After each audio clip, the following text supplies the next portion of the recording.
Hey everyone, is Microsoft Excel refusing to save your file? Yeah, that moment is stressful, especially when you've done a lot of work.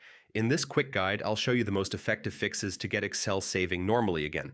So let's jump right in.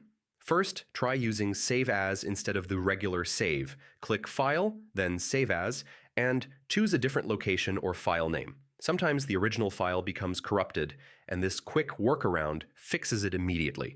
Next, make sure you actually have permission to save in that folder. Right-click the folder where you're saving, choose Properties, then Security, and confirm your account has write access. If not, try saving to desktop or documents.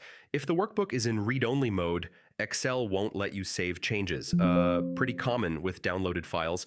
Look at the top of Excel for a read-only label. If you see it, click Enable Editing or save a new copy of the file. Another thing to check is the file name and path.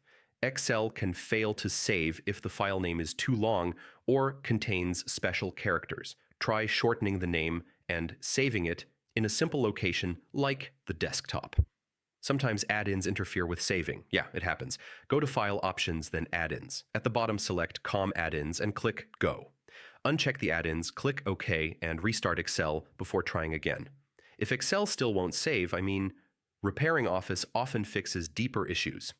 Open Control Panel, go to Programs and Features, select Microsoft Office, and click Change. Run Quick Repair first, then Online Repair if needed, and that's it.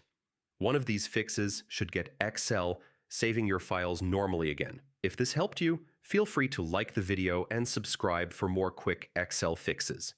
Thanks for watching, and I'll see you in the next one.